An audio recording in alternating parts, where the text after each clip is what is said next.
Hello दोस्तों, नमस्कार। मैं ओम प्रकाश सर आपको the star global YouTube channel पर स्वागत करता हूं। आज के लाइव सेशन में हम लोग Bihar board class 10th Hindi पढ़ने वाले हैं। इसके चैप्टर 1 श्रम विभाजन और जाति प्रथा के ऑब्जेक्टिव एवं लघु उत्तरीय क्वेश्चन पढ़ने वाले हैं। सभी लोग ध्यान से समझिएगा इस चैप्टर को, और यह काफी महत्वपूर्ण चैप्टर है और बिहार बोर्ड क्लास 10th का पहला चैप्टर है जिसका नाम है श्रम विभाजन और जाति प्रथा। चलिए इसका पहला क्वेश्चन की तरफ हम लोग बढ़ते हैं। पहला क्वेश्चन है श्रम विभाजन और जाति प्रथा के लेखक कौन है? तो हम लोग पढ़े थे डॉक्टर भीमराव अंबेडकर।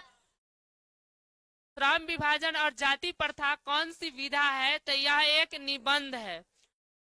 डॉक्टर भीमराव अंबेडकर का जन्म कब और कहां हुआ था? तो हम लोग पढ़े थे 14 अप्रैल 1891 में महू मध्य प्रदेश में हुआ था। चलिए अगला क्वेश्चन की तरफ हम लोग बढ़ते हैं। डॉक्टर भीमराव अंबेडकर के माता पिता का क्या नाम था? तो हम लोग पढ़े थे इनके पिता का नाम था रामजी सकपाल और माता का नाम था भीमाबाई। याद रखिएगा, इनके पिता का क्या नाम था?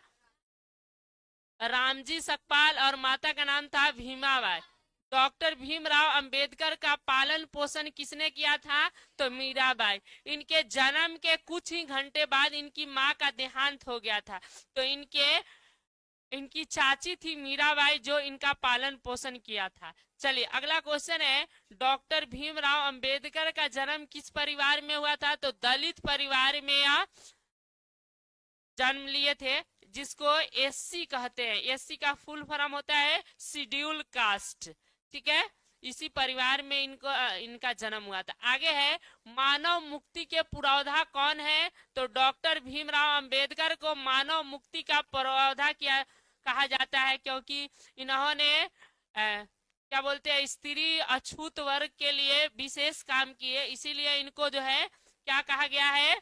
मानव मुक्ति का पुरोधा कहा जाता है। अगला क्वेश्चन है, डॉक्टर भीमराव अंबेडकर उस शिक्षा के लिए कहाँ गए थे? तो न्यूयॉर्क जो अमेरिका में पढ़ता है, और लंदन यूनिवर्सिटी यानी इंग्लैंड से इनकी शिक्षा दीक्षा हुई थी।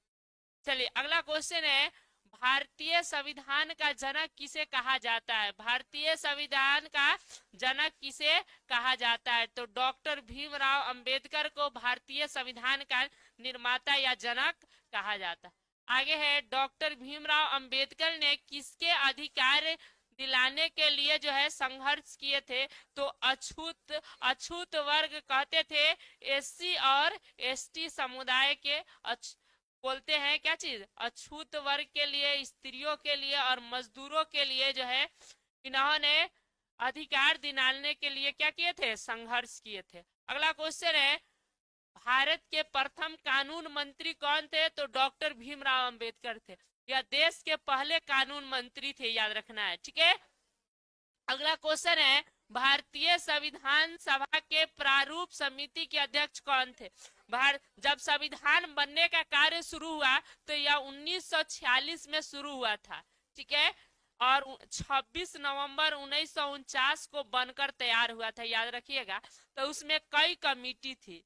26 नवंबर 1949 को बनकर तैयार किया गया था। उसमें कमेटी थी प्रारूप समिति। प्रारूप समिति का काम होता था संविधान का रूपरेखा तैयार करना, बनाना। इसके अलावे प्रांतीय कमेटी थी और संघीय कमेटी थी। तो उसमें जो है प्रारूप समिति के अध्यक्ष थे डॉक्टर भीमराव अंबेडकर। ठीक है, कई आदमी कई किताबों में, कई आदमी के मुंह से सुने होंगे कि भारतीय संविधान को डॉक्टर भीमराव अंबेडकर नहीं लिखे हैं, एगो बिहार के आदमी राय बहादुर सिंह था, वो लिखा है। तो उसने हाथ से लिख कर तैयार किया था। ठीक है, लेकिन जो भी बात बोले थे कि नहीं, जैसे मान लीजिए इन नोट्स हम बनाए हैं कि नहीं, हो सकता है हम किसी को टाइप करने के लिए दे दे, लेकिन यह जो भी मटेरियल है उसको हम ही ने दिया है लिखने के लिए, तब उन्होंने वह टाइप करके बनाया। उसी तरह वो टाइप राइटर था। बहुत लोग कहता है कि उसके द्वारा लिखा गया है, जो गलत है। ठीक है, समझ में आया बात? पूरे संविधान सभा में आप लोग को बता दे, सबसे ज्यादा डॉक्टर भीमराव अंबेडकर पढ़े लिखे थे, और इन्हीं के द्वारा जो है संविधान का रूपरेखा पूरी तरह से तैयार किया गया था। ठीक है, चलिए आगे है डॉक्टर भीमराव अंबेडकर के प्रेरक व्यक्ति कौन थे। प्रेरक मैंने होता है इनके गुरु ही किसको मानते थे, ठीक है। तो 3 आदमी को इन्होंने गुरु माना था। बुद्ध, बुद्ध कहने का अर्थ हुआ गौतम बुद्ध का नाम सुने होंगे, या महात्मा बुद्ध, कबीर, ज्योतिबा फुले, ठीक है। ये 3 आदमी इनके क्या थे, गुरु थे। आगे है डॉक्टर भीमराव अंबेडकर के पत्नी का क्या नाम था, तो इन्होंने 2 शादियां की थी। पंडित रामाबाई पहली पत्नी थी, इसके मृत्यु इसके 4 संतान हुए, तो सारे मर गए। एगो लास्ट वाला जिंदा थे जिनका नाम था प्रकाश अंबेडकर, जो अभी भी जीवित है, ठीक है। और डॉक्टर सविता अंबेडकर, उनके क्या, हाँ इनके, हाँ लास्ट वाला क्या, यशवंत अंबेडकर, जो चौथा बेटा जो अभी भी जीवित है इनका, ठीक है। और जो है यशवंत अंबेडकर है और पोता है प्रकाश अंबेडकर, ठीक है। समझ में आ रहा है बात।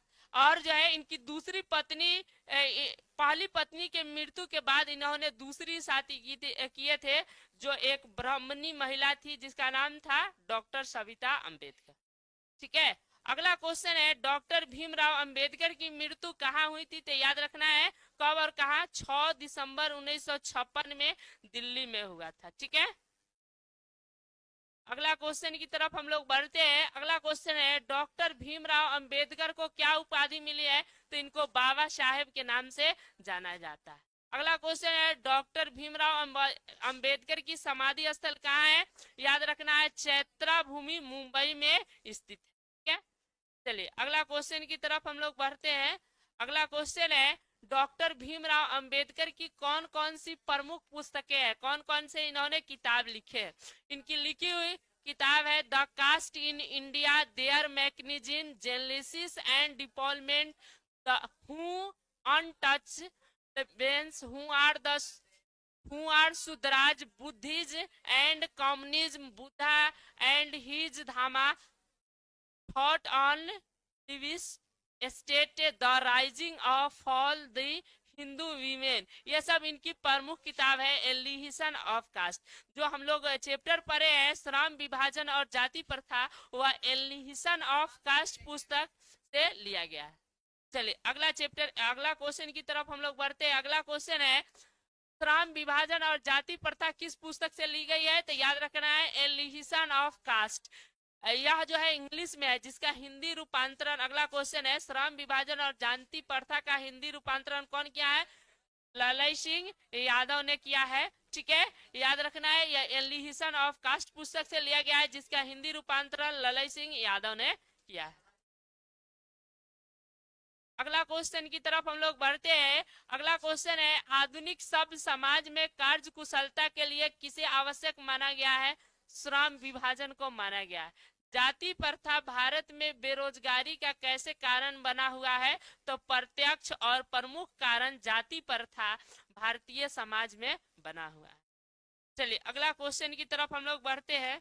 अगला क्वेश्चन है मूक नायक क्या है, तो मूक नायक आप लोग को बता दे डॉक्टर भीमराव अंबेडकर की सबसे प्रसिद्ध पत्रिका थी, एगो और था बहिष्कृत भारत। इन्होंने 2 पत्रिका का संपादन किया था, एगो मूक नायक, एगो भारत, ठीक है। अगला मूक नायक के लेखक कौन है, तो डॉक्टर भीमराव अंबेडकर है, इनकी यह प्रसिद्ध पत्रिका थी।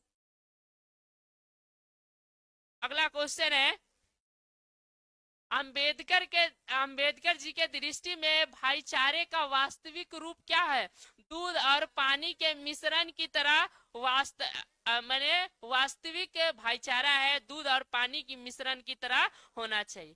जाति पाति तोरो मंडल भाषण कब और कहाँ हुआ था, इसी भाषण से लिया गया है। श्रम विभाजन और जाति प्रथा जाति पाति तोरो मंडल भाषण से लिया गया है, जो 1936 में लाहौर में हुआ था।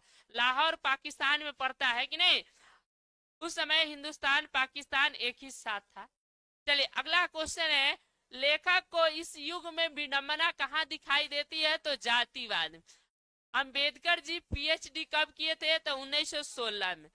लेखक के दृष्टि में आदर्श समाज कैसा होना चाहिए, जिसमें स्वतंत्रता हो, समानता हो, भाईचारा हो, यही आदर्श समाज है, माने जिसमें सभी को आजादी हो, समान व्यवहार हो और भाईचारा हो। चलिए अगला क्वेश्चन है, लेखक को बेरोजगारी का प्रमुख और प्रत्यक्ष कारण किसे मानते हैं? तो जाति प्रथा। आर्थिक पहलू से जाति प्रथा क्या है? हानिकारक है। अगला क्वेश्चन है, डॉक्टर भीमराव अंबेडकर ने किस पत्रिका का संपादन किया था? बताए थे बहिष्कृत। दो इनके बहिष्कृत भारत, इनकी दो पत्रिकाएं थी, एक मूक नायक और बहिष्कृत भारत। चलिए इतना ही ऑब्जेक्टिव था। अब आते हैं हम लोग लघु त्रिय में। पहला क्वेश्चन है, लेखक किस विडंबना की बात करते हैं? विडंबना का क्या स्वरूप है? यानी लेखक कौन सी विडंबना, विडंबना माने होता है उपहास, कौन सी उपहास की बात करते हैं और इसका स्वरूप क्या है? तो लेखक जो है भीमराव अंबेडकर विडंबना की बात करते हैं और विडंबना की बात करते हुए कहते हैं कि इस युग में जातिवाद के पोषक में कोई कमी नहीं है, जिसका स्वरूप यह है कि जाति प्रथा श्रम विभाजन के साथ साथ श्रमिक विभाजन के भी रूप ले लिया है। श्रम विभाजन तो करता ही है, इसके अलावा श्रमिक विभाजन का रूप ले लिया है और जो अस्वाभाविक है। लेखक इसी विडंबना की बात करते हैं। चलिए दूसरा क्वेश्चन की तरफ हम लोग बढ़ते हैं। दूसरा क्वेश्चन है, जातिवाद के पोषक उसके पक्ष में क्या तर्क देते हैं? तो जातिवाद के पोषक में यह तर्क है कि आधुनिक जो सभ्य समाज है, कार्य कुशलता के लिए श्रम विभाजन आवश्यक है और जाति प्रथा श्रम विभाजन का ही दूसरा है रूप है, इसलिए जो है इसमें कोई बुराई नहीं है। यानी इनका कहना था कि जाति श्रम के आधार पर जाति बना है, इससे कोई आपत्ति नहीं है, लेकिन जाति के साथ जो भेदभाव ऊंच नीच को करार देता है, यह सबसे, जातिवाद में कोई बुराई नहीं है, खाली इसमें भेदभाव नहीं होना चाहिए और किसी को ऊंच नीच नहीं करना चाहिए। ठीक है। अगला क्वेश्चन है, जातिवाद के पक्ष में दिए गए तर्कों पर लेखक की प्रमुख आपत्तियां क्या है? तो जातिवाद के पक्ष में दिए गए तर्क पर लेखक की आपत्तियां इस प्रकार है कि जाति श्रम विभाजन का रूप ले लिया है, जो किसी भी सभ्य समाज में श्रम में विभाजन व्यवस्था श्रमिकों के विभिन्न पहलू में अस्वाभाविक विभाजन नहीं करता। यानी कहते हैं कि जाति प्रथा श्रमिक विभाजन का रूप ले लिया, जो किसी भी समाज में यह स्वाभाविक नहीं है। यही लेखक की प्रमुख आपत्तियां है जातिवाद से। ठीक है। चलिए अगला क्वेश्चन की तरफ हम लोग बढ़ते हैं। अगला क्वेश्चन है, जाति भारतीय समाज में, जाति भारतीय समाज में श्रम विभाजन का स्वाभाविक रूप क्यों नहीं कही जा सकती है? तो भारतीय समाज में जातिवाद के आधार पर जो है श्रम विभाजन अस्वाभाविक है, क्योंकि जातिगत श्रम विभाजन श्रमिकों की रुचि या कुशलता के आधार पर नहीं होती है, बल्कि उसके माँ के गर्भ में ही श्रम विभाजन निश्चित कर दिया जाता है, जो व्यवस्था और रुचि होने के कारण गरीबी और अकर्मण्यता को बढ़ाने वाला।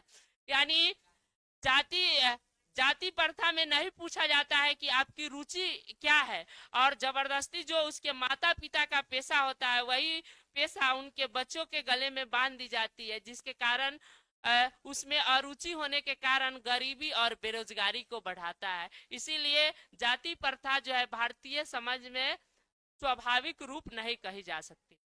यह क्वेश्चन काफी महत्वपूर्ण है, कई बार बोर्ड एग्जाम में आया है, ध्यान दीजिएगा। जाति प्रथा भारत में एक बेरोजगारी का प्रमुख और प्रत्यक्ष कारण कैसे बनी हुई है? यानी जाति प्रथा भारत में बेरोजगारी का कैसे कारण बना हुआ है? ठीक है। तो जाति प्रथा भारत में बेरोजगारी का एक प्रमुख और प्रत्यक्ष कारण है, क्योंकि भारतीय समाज में श्रम विभाजन का आधार जाति है, चाहे वह श्रमिक कुशल हो या नहीं। यानी जाति के आधार पे कार्यों का बंटवारा किया गया है, भले उस श्रमिक को आता हो या नहीं आता हो, या रुचि हो, इस कार्य में रुचि रखता हो या नहीं। इस प्रकार हम कह सकते हैं कि जब श्रमिकों का कार्य करने में न दिल लगे न दिमाग लगे तो उसमें उसको कुशलता कैसे आ सकता है? यही कारण है कि भारत में जो है जाति प्रथा बेरोजगारी का प्रत्यक्ष और प्रमुख कारण बनाए। यानी हर एक आदमी को स्वतंत्रता दे देना चाहिए, अपने इच्छा अनुसार वह काम कर सके, तभी जाके वह जब उसको इच्छा होगा जिसके आधार पर वो अच्छा काम कर सकेगा, डेवलप कर सकेगा। लेकिन उसको जो निर्धारित पेशा है, जो उसके माता पिता जो पेशा करते हैं उसी में उसको बांध दिया जाए तो हो सकता है वह भविष्य में सफल ना हो पाएगा। ठीक है, चलिए अगला क्वेश्चन की तरफ हम लोग बढ़ते हैं। अगला क्वेश्चन है, लेखक आज के उद्योग में गरीबी और उत्पीड़न से भी बड़ी समस्या किसको मानते हैं और क्यों? लेखक जो है आज के उद्योग में, आज के फैक्ट्रियों में गरीबी और उत्पीड़न से भी बड़ी समस्या किसको मानते हैं? तो लेखक भीमराव अंबेडकर आज के उद्योग में गरीबी और उत्पीड़न से भी बड़ी समस्या लोगों का निर्धारित कार्य मानते हैं, जो उनके निर्धारित कर दिया गया है, क्योंकि इसमें अरुचि और विवशतावश मनुष्य को काम को टालने लगता है या काम को कम करने के लिए प्रेरित हो जाता है। ऐसी स्थिति में जहां काम करने में न उस दिल लगता है न दिमाग, तो उसमें कार्य कुशलता कैसे प्राप्त कर सकेंगे? यानी यही बात है कि लोगों को उसके लिए जो है क्या बात कर रहा, लोगों को जो है अपने स्वतंत्र दे देना चाहिए ताकि वह खुद कार्य कर सके, जिसमें उनको रुचि हो वही जो है कार्य कर सके। चलिए आगे क्वेश्चन है, लेखक पाठ के किन पहलुओं में जाति प्रथा को हानिकारक प्रथा के रूप में बताया है? तो लेखक ने पाठ में विभिन्न पहलू में जाति प्रथा को एक हानिकारक प्रथा के रूप में दिखाया है, जो इस प्रकार है। बताया है कि जाति प्रथा अस्वाभाविक श्रम विभाजन है और जो है इसमें मनुष्य की इच्छा नहीं होती है, बढ़ती बेरोजगारी का कारण है, अरुचि का कारण है, व्यवस्था में लोग श्रम का चुनाव करते हैं और इसके अलावा वह गतिशीलता, आदर्श समाज और लोकतंत्र के वास्तविक लोकतंत्र के स्वरूप, इन सभी बातों को उन्होंने बताया है। ठीक है, चलिए अगला क्वेश्चन की तरफ हम लोग बढ़ते हैं। अगला क्वेश्चन है और यह लघु त्रिय का लास्ट क्वेश्चन है कि सच्चे लोकतंत्र की स्थापना के लिए लेखक ने किन विशेषताओं को आवश्यक माना? सच्चे लोकतंत्र की स्थापना के लिए तो उन्होंने कहा है, सच्चे लोकतंत्र की स्थापना के लिए लेखक ने अनेक विशेषताओं को आवश्यक माना है। बहुविध हिस्सों में सबका भाग सम्मान होना चाहिए, सबको उनके साथ रक्षा के प्रति सजग होना चाहिए। इसका तात्पर्य यह है कि हमें समाज में दूध और पानी की मिश्रण की तरह भाईचारे की भावना होना चाहिए। सभी साथियों के साथ, वह किसी भी जाति धर्म का हो, उनके साथ श्रद्धा और सम्मान होना चाहिए, तभी जाके अपने देश में सच्चे लोकतंत्र की स्थापना हो सकती। यानी जितने भी जाति धर्म के लोग हैं सभी के साथ अच्छा व्यवहार हो, सभी से जो भेदभाव हो या नहीं हो, तभी सच्चे लोकतंत्र की स्थापना हो सकती है। चलिए, और इस क्वेश्चन का एक सारांश भी पूछ सकता है दीर्घ उत्तरीय में। मैंने इस चैप्टर में क्या क्या बातें बताई गई है, इसका इस सारांश है। ठीक है, यह दीर्घ उत्तरीय में आ सकता है, इसलिए इसमें ऐड बता देते हैं इसको भी। श्रम विभाजन और जाति प्रथा का सारांश लिखे। जो ये पाठ है इसको शॉर्टकट में समझाइए क्या बात कह रही। देखिए, तो आज के युग में जाति प्रथा वकालत की सबसे बड़ी विडंबना है।